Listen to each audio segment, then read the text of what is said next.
Today I have the privilege of speaking with Sabrina Doyle. She is the writer and director for the upcoming vertical entertainment film, Lorelei. Um, Lorelei. Lorelei. Thank you. Sorry about that. Beautiful film. I was very, very impressed at the simplicity of the story, yet how complex it was at the same time. I don't know if that makes any sense, but No, it does. Thank you. That was the hope and the intention, and um, I think the simplicity comes from the fact that there is something very universal about the story and something very relatable for most people in the story, and then the complexity I think comes from the specificity. And I really wanted to kind of, and part of the process of writing this film was really just doing several passes at the script where I feel like sometimes in screenplays you spend so much time developing the main character's arc that the other characters kind of get a bit neglected, or they become like stepping stones in the story or structural. They become necessary from a structural perspective, but they're not fleshed out emotionally. And it was very important for me in this kind of working class blue collar story to really make the characters more than archetypes, more than just symbols of something, or that they would be real dimensional flesh and blood characters with inner lives and interiority. So every time, I would do a pass at the script for every character, right? So I do a Wayland pass, a Dolores pass, a Periwinkle pass, a Denim pass, a Dodger pass. All of these characters got their own pass where I would focus specifically on them as I was writing, so my attention wasn't pulled in a million different directions. So it was really important for me to sort of, I had this thought in my head that that each character should have a life outside of the confines of the frame. That if, and you could, in theory, you could spin off and make a film about any of those people. Not that I would. I mean, there's one Lorelei and that's it. But I like this idea that each of those characters could also have a film made about them, and that you have imagined them that richly. yeah, you're able really to connect with each and every character just because, like you said, you spend so much time on them, and that's really evident in the film and on screen. Uh, I I just love the chemistry between Pablo and Jenna can you talk about them and their work together? Yeah, I mean, I'm so lucky. You see this huge grin on my face because I can't believe how lucky I got with my first feature to get actors of the caliber of Pablo and Jenna, who committed really hard to the film. I mean, I think that it all starts with them having a very personal connection with the story. They're both parents. Pablo has two young sons and kind of really has played quite tough guys recently in his recent roles. And I think really relished the opportunity to play a character who had more tenderness and more, who was tender and tough actually within the same character. And that was kind of something that was really, that really spoke to him. And then Jenna had recently become a mother. This was her first major role back after having her child. She was a single mother, and she's been very candid and raw about how difficult that is to be a single mother, to balance work and childcare. And she really, she loved this idea that Dolores was an imperfect mother, and Dolores does not make all the right decisions all the time. And yet, guess what? She doesn't need to be. We don't need our mothers to be Madonnas. Our mothers can be real, they can be flawed, and they can still be worthwhile screen characters and characters that you can really root for on screen. And so that was really important to her. And and it was very important for her to show that side of Dolores, that side, that maybe ugly side. And that's really brave, I think, for an actor to do, to not flinch and look away from that, but actually really lean into that, which she did.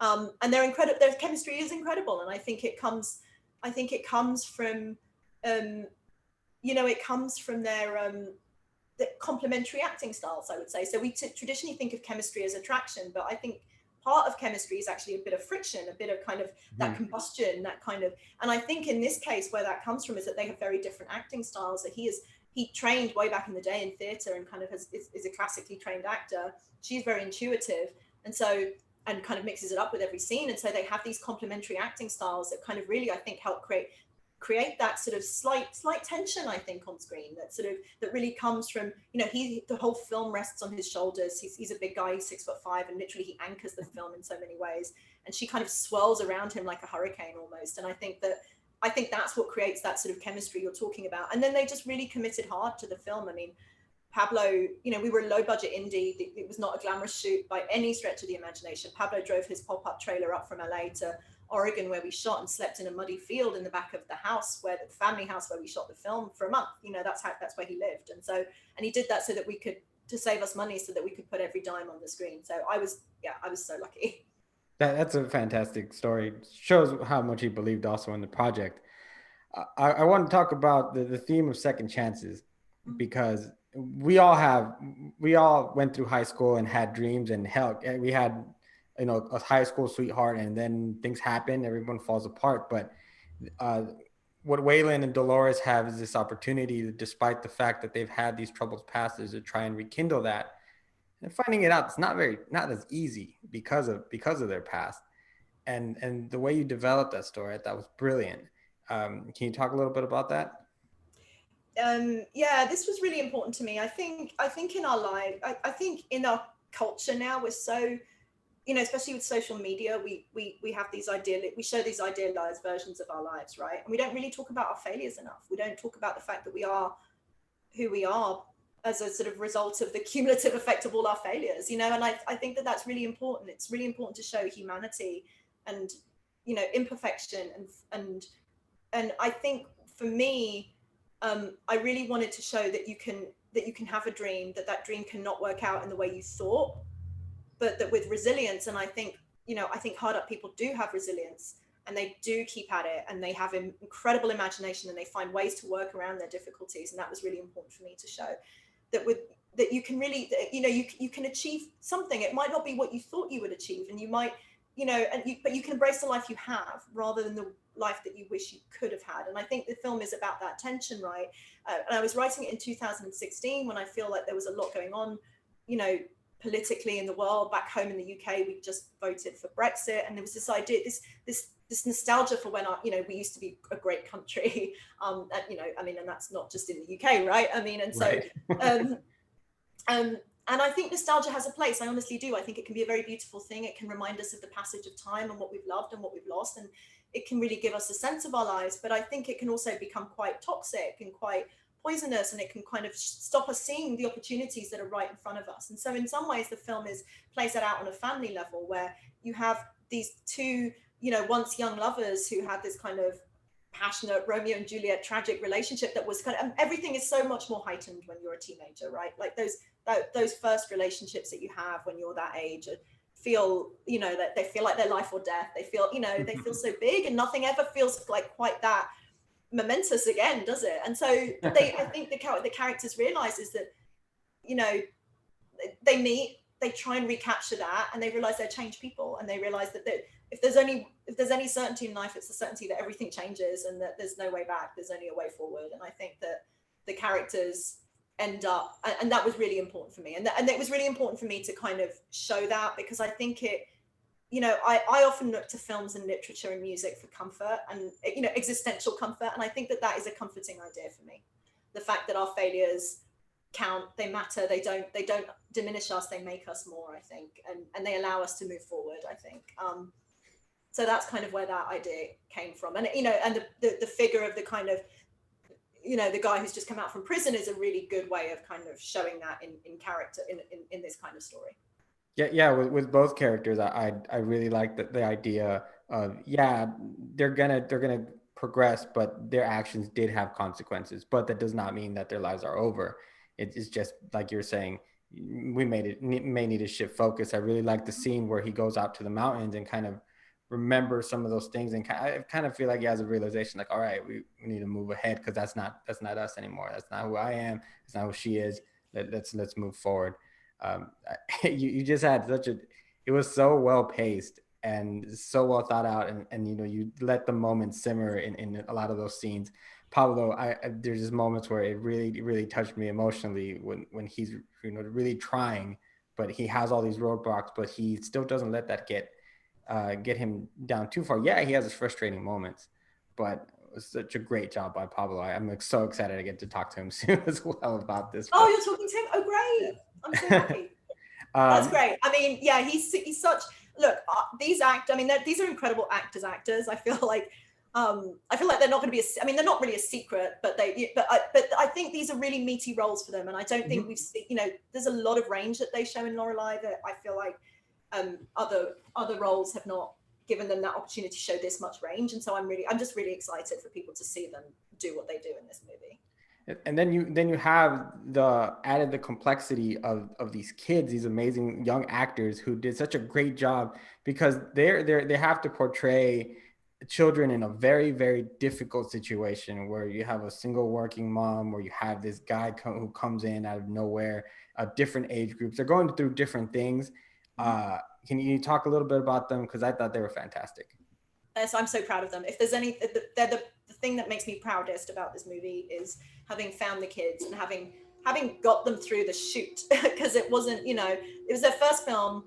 It's they'd never been on screen before. I mean, the oldest Chancellor actually had done a few commercials and a few kind of modeling kind of things, like print ads and stuff like that. But no, never anything dramatic. And the younger two hadn't acted at all and had never been on screen before.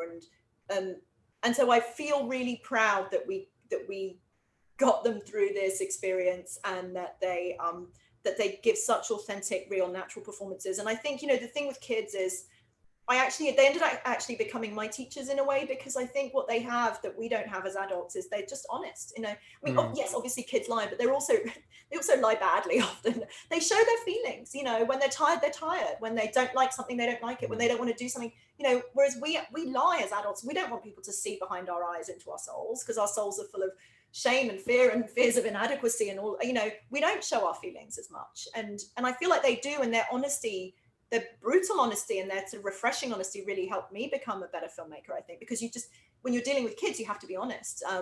But we did work with them to kind of get them ready for set. We did little workshops with them prior to shooting, where we kind of explained how a camera works, and we kind of just gave them a little filmmaking boot camp, and we explained why we would need to do the same scene over and over and over and over again many times, and we explained why that was, so that they would understand, so that they would not be confused by set, so that set would make sense to them, and so they could really be focused on the scenes themselves and not kind of be distracted by everything that was going on set. So we got them ready in that sense, and we got them also to imagine like little pieces of their backstories as characters, so that they could understand, especially some of the kind of, I think the kids had difficulty with when their characters behave badly, right? Like that's always a really hard thing. As a kid who's been sort of trained to be polite to adults, to kind of be a nice person, the scenes in which they're really mean to Dolores in particular, I suppose, I think were very hard for the kids to do, and they had to understand that didn't make their character a bad person, that they should. So we talked about sort of doing these scenes without judgment, really understanding where for example, with Amelia, we spoke about the fact that, when she curses at her mum, it's because she's hurting, and we talked about that with Amelia, and we had Amelia imagine what her other birthdays have been like, and maybe she's always the kid that ends up getting the shit, the rubbish presents, and kind of and she imagined what other presents she had in the past, so that when she did her birthday scene in the film, and she doesn't get the presents that she wants, and she reacts the way she does, she understood why that was happening. And so we kind of really prepped them, and then Pablo and Jena really helped with the kids as well. They really they were mentors to them. Jena had been a child actor herself, so she understood what they were going through. She'd been there, she'd done it herself as a kid. And they really led the way in many scenes where they took leadership positions, because they were the kids' scene partners. They were in the trenches with the films, and so with the kids rather. And so, for example, in the scene where Denham has to spit at Dolores, because Dolores is trying to force Denham into wearing pants, and Denham doesn't want to wear pants. Parker, the actor who plays Denham, really had, that was a hard scene for them to do. Who wants to, which kid will happily spit at an adult when you've been told your whole life not to behave like that? And Jena made it fun. She destigmatized it, demystified it, kind of took away the taboo, made it a game, said, let's practice spitting. Is that all this, spit at me for real. Is that all the spit you've got? And they she made it fun. And so we were able to get that scene because of her. And Pablo did the same. They both really mentored the children. And I think part of, aside from their own brilliant performances on screen, I think they are also partly responsible for how great the kids are. Yeah, I agree with you, because I read on your notes on how important Pablo was to getting Dodger, the actor who plays Dodger, ready for that amazing scene. I don't want to talk too much about it, because I don't want to give it away, because it's probably my favorite moment in the film. Is it? Oh yeah, it was. I think dudes like that scene. It's a great wake up moment, Yeah. and he took a metaphor, made it literal, and their reactions were so great. I loved it. I'm trying to keep it as vague as possible because I want people to enjoy it the same way I did. Well, I will say for that scene, it's a very emotional scene between Chancellor, who plays Dodger, and his stepdad, not formally his stepdad, but the guy who's becoming his stepdad, Wayland, have a moment. They have an altercation. They have a very intense emotional moment. And the way Pablo really helped Chancellor with that scene was that sometimes when actors, when the camera is on, so sometimes you're shooting coverage and you're over one actor's shoulder and shooting another actor. So the actor who's not on camera, whose face isn't on camera, sometimes gives a little bit less in those moments because it's exhausting. Acting is exhausting. The same, getting to those emotional peaks is exhausting, and so they save themselves when the camera is actually going to be shooting them. And Pablo very generously, even when the camera was not on him, when it was on Chancellor, he gave 100% so that Chancellor would have something to react off of, and Chancellor would get to where he needed to get to in that scene. So it was just the sort of perfect example of kind of being a really generous scene partner in acting. And I think what was really beautiful was that Chance, the 15-year-old kid,